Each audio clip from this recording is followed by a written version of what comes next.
Here's a video for the new Letshuoer. It's called the Z12, which is a take on the S12 with Zeos's preferred tuning, I guess, on this. It's blue on the left, red on the right, which I think is really cool. I ended up with getting unit 001. There's supposed to be 500 units, so this is a limited edition run. Rotating slowly to go ahead and take a look at the frequency graph. It is a set that, let me get my mouse over here,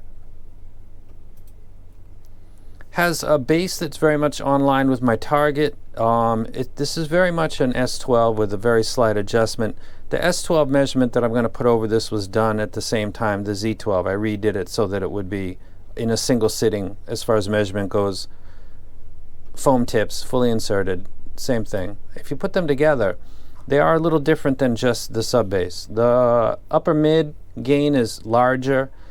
Beyond that, it's not very different, and the claimed just simple elevation below 100 hertz is in fact true, and it's very little.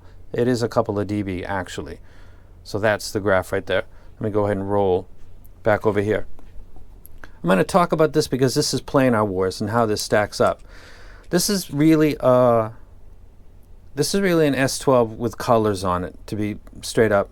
If you listen to music like I do and you cite instruments within songs like I do, it would be difficult if somebody blindfolded you and then switched them out and then focused on certain tracks to pick out which one is the original S12 and which one is this one.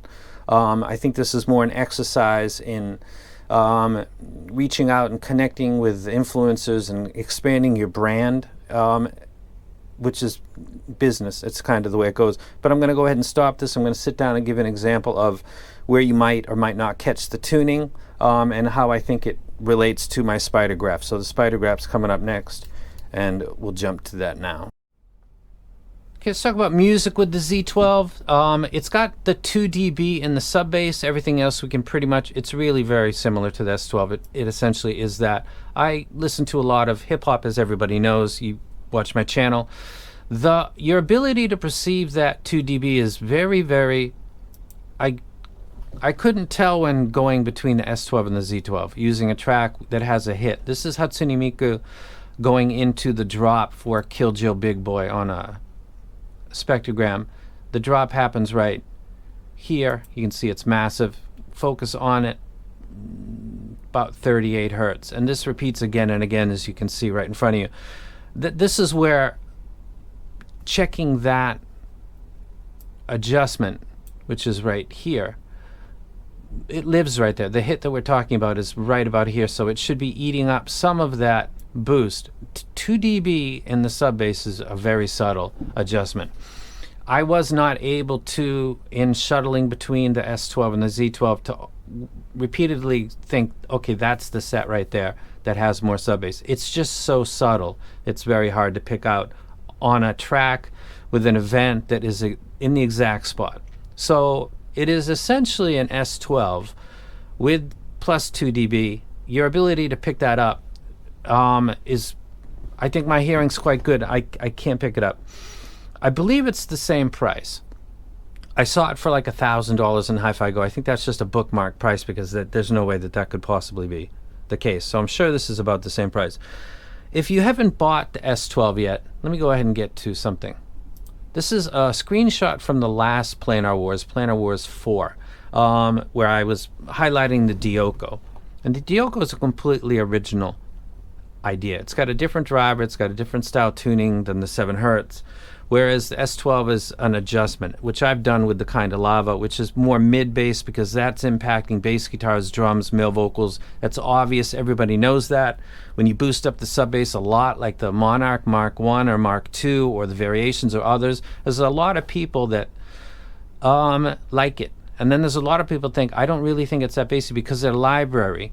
But sub bass doesn't really cancel out sets for lots of people.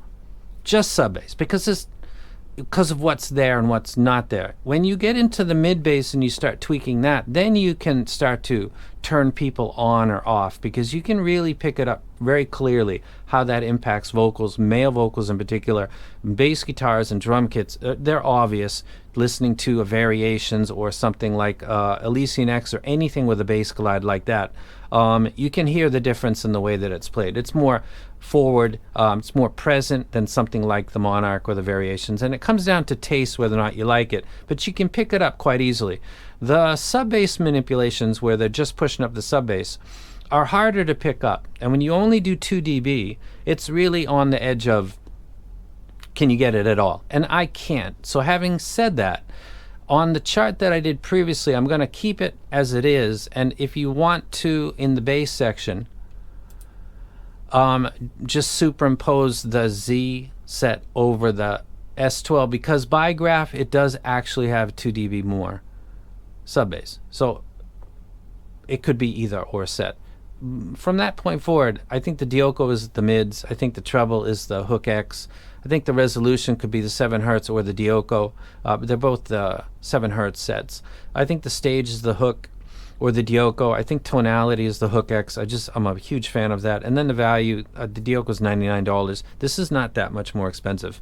And then the bass S12 or Hook X. So I'm going to stick with that. I can't go through music and be specific with it, because it's repeating what happened with the S12. So if I listen to stuff in my hip hop library, it's very much the S12. If I start to migrate into rock and roll, and if I get to things like Big Boy Killjoy, which I just showed you, which is right here, it's imperceptible, really. If I start to get into things that focus on mid bass, like Sultans of Swing by Dire Straits, the mid bass is the same on either set. There's no real difference in the replay, the positioning of the basses, so it's essentially the same set. So what I'm saying is that a company decided to get more exposure and create a closer bond with an influencer, which is business. So I'm saying this because in the comment section, there's no need to be jumping on anybody or saying anything about he doesn't look at graphs, or he said graphs are not a big deal, or what is this? This is business, and this is kind of the way that it goes. And it's a good set. It's the S12 with a very slight tweak with a new color scheme. So putting the business thing aside, if you are a fan of the S12 or the way that it's been spoken of, and you like the low end and you haven't bought it yet, then getting one of the 500 sets of this would probably be a good move, because it does graph as having more low frequency energy, and the treble does look fine, if not a little bit energetic. But the original S12 it's energetic as well, so that's not really any difference. I would still think that the Hook X is the go-to for me, and if you're on a budget, it would definitely be the Dioko. There's only 500 of these sets available, and when the Melee went on sale, which is a collaboration, that was a completely original set, that sold 500 in an hour. And then the Olina was $100, and that was 500 in the first almost day, and it's kept rolling ever since. It's been doing quite good. This guy's got 237,000 subscribers, and there's a 500 limit on this. So I think just on the sheer appeal to his fan base, which why not? It's almost like a perk for Patreons, but it's public, and it's $120, and it's a good Planar earphones, and it's a limited set, and it looks nice. So I think just based on his size of his channel, these should probably be gone in a second. For me, because I'm doing Planar Wars, and I'm not hesitating if somebody else does it, and I don't want to, have a good or bad relation. I don't care about that stuff. I just want to be on record saying what I honestly think. I think this is a S12 with colored shells, with 2 dB, and it's very hard to pick up, but it's not worse than the S12, and it definitely looks better. So it's kind of the way that this goes. My spider graph would be exactly the same as the previous Planar Wars, with this image could be cropped on top of the original S12, because in the other areas it's the same as before. I think the Dioko and the Hook X are really the better sets, except for the bass, but I said that long before I even knew this set was coming out, which is this one. and I'm a fan of the S12, but I really thought that it's just the base where it does really good. So I'm sure this is going to do well. I'm sure it's going to sell out because he's got a huge following, and it's a good set. So at the end of the day, it's got good bass, it's got decent mids, it's got energetic treble, and again, that's what the S12 was, so not going to do the full review. Appreciate Hi-Fi Go for sending this out.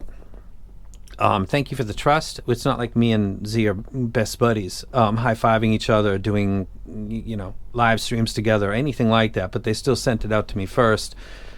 Appreciate that. Thank you very much. That's it. That's the Z12. Good luck to him. I'm sure these are going to go very fast. And I'm out.